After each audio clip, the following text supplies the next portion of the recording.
추진위를 함께하는 정당들과 함께 마석 모란공원에서 시문식을 하였습니다.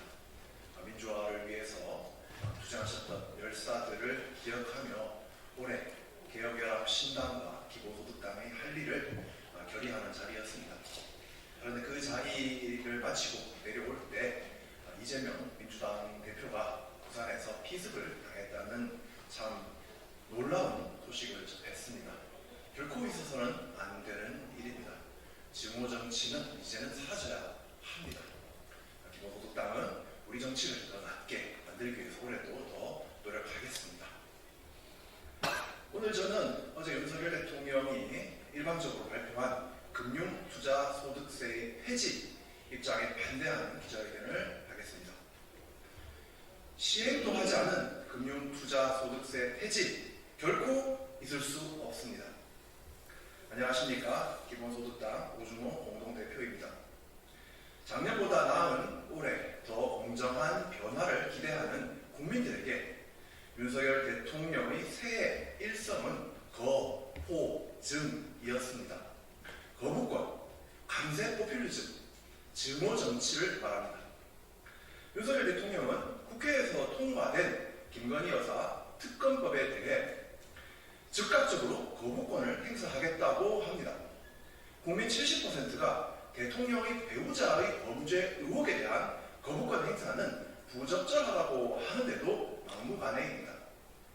신년 기자회견에서는 패거리 카르텔 척결을 내세우며 다시 증오 정치에 불을 붙였습니다. 근거도 없이 카르텔이라 낙인부터 찍고 야당을 패싱하고 예산 삭감을 밀어붙여 온 장년을 반복하겠다는 것입니다. 언론과 국민과의 소통은 일찌감치 포기하고 극우 유튜버에게 땔감만 던져주는 정치를 되풀이하겠다는 것입니다. 강세 포퓰리즘 역시 계속하겠다고 합니다. 윤 대통령은 어제 금융투자소득세 폐지를 추진하겠다고 밝혔습니다. 어떻게 시행도 하지 않은 제도를 폐지부터 한다는 건지 황당하기 짝이었습니다. 더 나아가 지난해 59조나 세수 펑크를 내놓고도 부자 강세를 다시 밀어붙이겠다니 놀라울 뿐입니다.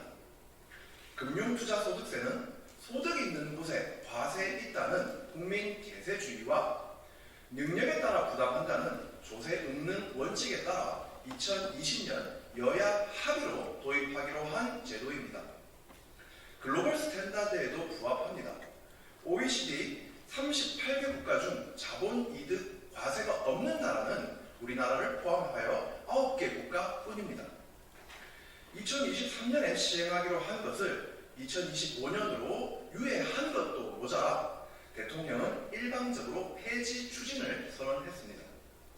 윤석열 정부 들어 꾸준한 감세 조치로 내년도 통합재정수지 적자가 자그마치 45조 원 이상이나 예상되는 가운데 금융투자소득세 시행마저 무로 돌려서 1% 금융자산가에게만 혜택을 주려고 하고 있습니다.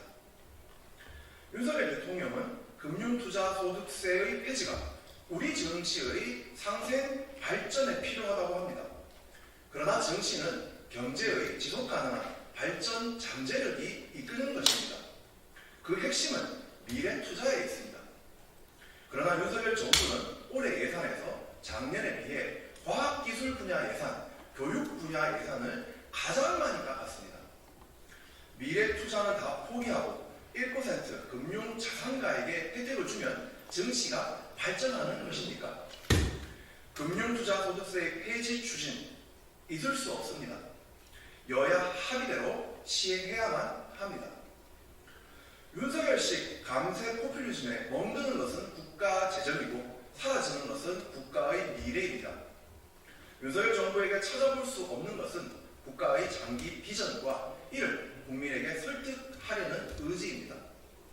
능력에 따라 세금을 내게 하고 그 재원을 기술 혁신과 교육과 복지에 투자해 성장과 분배가 선순환하는 복지국가로 가자는 것이 그동안 진보와 보수를 막론하고 합의했던 바였습니다.